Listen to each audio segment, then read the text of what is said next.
Hey guys and girls, hope you all are doing great. This is Suja Joshi here, your soft skill trainer. Friends, generally we often find people committing a lot of mistakes while speaking and writing. It's just because there is something terribly wrong with their basic fundamental of English language. So when your basic fundamental of English language is not clear, you won't be able to speak it clearly and understand and you won't be able to differentiate between what you write and what you speak. So friends, that is the reason today I am going to start a session with the basics, where I'll be starting with the basics of grammars, how to rectify your basics, your grammars, so that you will be able to speak fluently and you will be able to speak correctly. In my today's session, I will be conducting the 12 khadis. It is called vowels in English, and in Hindi it is called Hindi ke swar. It sounds small, but it is a very important part of our English language. Unless we are aware of this 12 khadis, we won't be able to speak and write clearly. Most of us have read this 12 khadi in Hindi since our childhood, but most of us are still unaware what is 12 khadi in English. So let me start my session with this 12 khadi of English Hindi by giving examples. So friends, let's start our lecture. Today we will be studying only about vowels. आज हम सिर्फ हिंदी के स्वर vowels पढ़ेंगे और व्यंजन next upcoming video में cover करेंगे. जब भी अ साउंड जब भी अ साउंड किसी भी वर्ड के अंदर आता है, तब उसे हम इंग्लिश में सिंगल ए से रिप्रेजेंट करते हैं. जैसे कि for example adult, play, anger. So यहाँ पे हम अ साउंड को ए के द्वारा रिप्रेजेंट कर रहे हैं. अगर बात की जाए इन वर्ड्स की, तो अ जिसे हम अ साउंड को हम ए के द्वारा रिप्रेजेंट करते हैं. जैसे अडल्ट, तो इस अडल्ट में हम यहाँ पे अ यूज हो रही है. वैसे ही प्ले, एंगर, ये सब में भी अ हम यूज कर रहे हैं. जब हम इस अ वर्ड को ज्यादा स्ट्रेच करके बोल देंगे, तब ये आ बनता है. आ जिसको हम डबल ए के द्वारा रिप्रेजेंट करते हैं. जैसे कि बाजार, BAZAAR, बाजार. तो यहाँ पे एक ही ओ हो रही है और यहाँ पे डबल ए, तो इसको हम धीरे से आ बोल के स्ट्रेच कर रहे हैं. जैसे बाजार. सो ये यहाँ पे हम डबल ए साउंड को रिप्रेजेंट कर रहे हैं. उसके बाद आता है राज, RAAZ, जिसमें फिर से आ पे स्ट्रेच हो रही है, ए पे और एक ए लग रही है, तो आ बन जाती है. फिर हार, HAAR, हार, जिसमें यहाँ पे डबल ए 2 बार आ रहे हैं, तो ये हार हो गई. बास, BAAS, बाज. सो फ्रेंड्स, जब हम ए पे थोड़ा सा स्ट्रेच करके साउंड को रिप्रेजेंट करते हैं, तो डबल ए यूज होती है. नेक्स्ट हम चलते हैं ई की तरफ, जिसे हम रिप्रेजेंट करते हैं आई के द्वारा. ई साउंड को हम रिप्रेजेंट करते हैं आई के द्वारा. एक्चुअली ये ई इस टाइप से इसे हम यूज करते हैं, HIT, हिट. सो फ्रेंड्स, जब हम ई वर्ड को शॉर्ट स्पैन के लिए यूज करते हैं, तो उसे हम ऐसे यूज करते हैं. जैसे HIT, हिट. ई को हम इ टाइप से यूज करते हैं. जैसे KIT, kit, hit, kit. FIT, यहाँ पे हो गया फिट. तो हम इसे, जैसे कि ई दिखाया जा रहा है यहाँ पे, तो आई के द्वारा रिप्रेजेंट कर रहे हैं ई साउंड को. तो हम यहाँ पे हाइट, काइट, फाइट ऐसे नहीं बोल रहे हैं. जब हम इसे शॉर्ट स्पैन के लिए यूज कर रहे हैं, तो ये प्रोनाउंस होती है हिट, किट, फिट, इस टाइप से. अभी जब हम ई को जब हम स्ट्रेच करके बोलते हैं, जब हम ई वर्ड को ही थोड़ा सा स्ट्रेच करके, जैसे हमने अ को भी स्ट्रेच करके आ में बोला था, उसी टाइप को जब हम ई वर्ड को ई से स्ट्रेच करते हैं, तो इसमें आती है डबल ई. इसे हम रिप्रेजेंट करते हैं इंग्लिश में डबल ई के द्वारा. जैसे कि सीड, SEED, सीड, हम इसे सीड बोलते हैं, सिड नहीं बोलते हैं। जैसे queen, QUEEN, queen, deep, DEEP, deep, weep, WEEP, weep, creep, CREEP, creep. So friends, यहाँ पे जितने भी EE वर्ड्स है इसमें थोड़ा सा वर्ड स्ट्रेच हो जाती है। ई जैसे seed, queen, deep, weep, creep. So friends, हम चलते हैं नेक्स्ट लेटर ऑफ 12 खड़ी, वो है ऊ, जिसको हम इंग्लिश में रिप्रेजेंट करते हैं यू के द्वारा। ऊ, जैसे कि एग्जाम्पल ब्रूटल, सो इसे हम यूज कर रहे हैं ऊ, ब्रूटल, तो प्रॉपर ऊ आ रही है यहाँ पे। Truth, truth, flute, unique, fruits.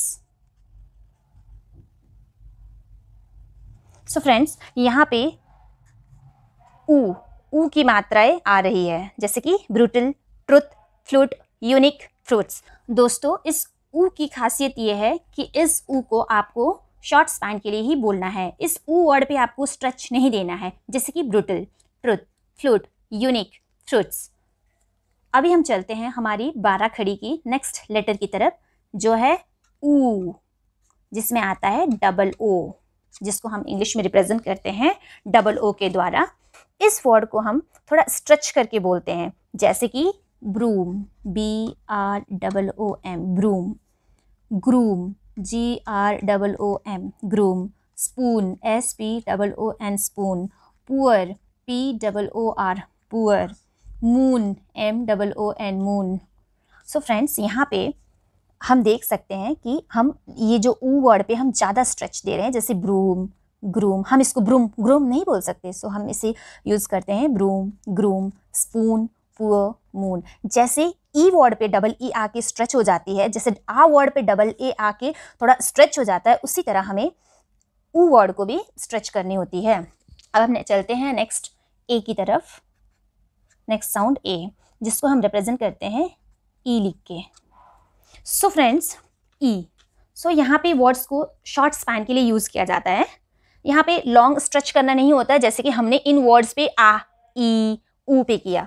तो जैसे कि example get, GET, get, NET, net, SET, set, WET, wet, THRET, threat. So friends, हम यहाँ पे जस्ट गेट मतलब शॉर्ट स्पैन के लिए यूज़ कर रहे हैं, GET, get, net, set, wet, threat, ना कि इसे हम गेट, नेट, सेट, हम ऐसे नहीं बोलते हैं यहाँ पे। उसी तरह अब हम जाते हैं हमारी नेक्स्ट खड़ी की और, नेक्स्ट साउंड आई, जिसको हम इंग्लिश में रिप्रेजेंट करते हैं AI के द्वारा, आई। अब ये इसमें हमें थोड़ा सा वर्ड्स को स्ट्रेच करना होता है, जैसे कि स्ट्रेट, STRAIGHT, स्ट्रेट। सो हम इसे कहते हैं स्ट्रेट, ना कि स्ट्रेट, स्ट्रेट नहीं बोलते हैं, इसे हम कहते हैं स्ट्रेट। सो यहाँ पे इन दो शब्दों पे, इन दो लेटर पे थोड़ी सी स्ट्रेच हो रही है, जैसे maid, MAID, maid, FAID, fade, TRAIT, trait, CLAIM, claim. So यहाँ पे हम जो ये वर्ड्स AI जहाँ भी दिख रहा है आपको, वहाँ पे वर्ड्स स्ट्रेच हो रही है, straight, made, fade, trait, claim, plain, stain, paint, faint, waste. तो यहाँ हम लोग AI को थोड़ी स्ट्रेच करके बोल रहे हैं। सो फ्रेंड्स, अब हम आते हैं नेक्स्ट लेटर O की तरफ, जिसको हम इंग्लिश में O से ही रिप्रेजेंट करते हैं और इसे हम प्रोनाउंस करते हैं O। सो जैसे oath, OATH, oath, oakwood, OAKWOOD, oakwood. इसमें देख सकते हैं आप O एक ही है यहाँ पे और यहाँ पे O है, तो ये स्ट्रेच हो रही है, ओक वुड। जैसे कि हम ओक जल्दी से बोल रहे हैं, ओक वुड। और एग्जाम्पल देखा जाए OAR, oar, OATS, oats, BRO, bro, OX, ox. अब हम चलते हैं नेक्स्ट लेटर की ओर, जो है औ। दोस्तों, अब हमारी नेक्स्ट लेटर है औ। ये वर्ड काफ़ी कंफ्यूजिंग है, क्योंकि हमें बहुत सारे बुक्स में एज OU मिलेगा या फिर AU। सो हम इसे दोनों टाइप से लिख सकते हैं। OU, हम OU के द्वारा भी इसे रिप्रेजेंट कर सकते हैं या AU के द्वारा भी रिप्रेजेंट कर सकते हैं। और इस औ साउंड में ज़रूरी नहीं है कि हम लिखते वक्त औ, जैसे कि औरत, ऐसे सिर्फ औ ही आए। इसमें सिर्फ हमें साउंड होनी चाहिए OU या फिर AU। जैसे कि example house, HOUSE, house, ouch, proud, sound, gourd, proud, औरत में औ आती है, लेकिन हिंदी में हम जब लिखते हैं तो ज़रूरी नहीं है कि ये जो औ की मात्रा है वही आए। इसे हम OU और AU के साउंड के द्वारा रिप्रेजेंट कर सकते हैं। फ्रेंड्स, अब हम चलते हैं नेक्स्ट लेटर की ओर, जो है अंग, जिसके ऊपर बिंदु दिया जाता है और इसको हम इंग्लिश में लिखते हैं AN, रिप्रेजेंट करते हैं AN। सो ये जो AN है, it is just a sound, लेकिन जब हम यूजुअली इंग्लिश में लिखते हैं तो इसे हम ING के द्वारा ही एंड करते हैं। For example PING, ping, STING, sting, KING, king, RING, ring. ये सारे अंग साउंड्स को रिप्रेजेंट करते हैं, लेकिन ज़रूरी नहीं है कि आपके वर्ड्स में AN ही आए, इसमें जस्ट साउंड आनी चाहिए। पिंग, स्टिंग, इसको हम रिप्रेजेंट करते हैं ING के द्वारा। दोस्तों, अब हम चलते हैं हमारी आखिरी लेटर, 12 खड़ी की आखिरी लेटर, जिसको हम कहते हैं साउंड, जिसको हम इंग्लिश में रिप्रेजेंट करते हैं AHA, के द्वारा। जैसे हम यहाँ पे इसके एग्जाम्पल है BLAH, ब्ला, या फिर सत्याग्रह, SATYAGRAHA, सत्याग्रह, नमः, NAMAH। सो यहाँ पे हम ये जो वर्ड्स है, इस पर हम थोड़ा लॉन्ग स्ट्रेच करते हैं, जैसे कि ब्ला, सत्याग्रह, नमः, MAH, इस वर्ड्स पे स्ट्रेच आती है, नमः। दोस्तों, ये थे हमारे 12 खड़ी वाल्स, जिसे हम कहते हैं हिंदी के स्वर। मैंने आपको सब कुछ पढ़ाया, जिससे हम पढ़ते हैं आह, ई, उ, ए, ऐ, ओ, औ, अंग, अह। सो फ्रेंड्स, ये थी आज की हमारी 12 खड़ी वाल्स, हिंदी के स्वर। होप आप लोगों को अच्छा लगा होगा, and hope you all find my this 12 खड़ी to be very useful, and आप लोग इससे कुछ सीख पाए।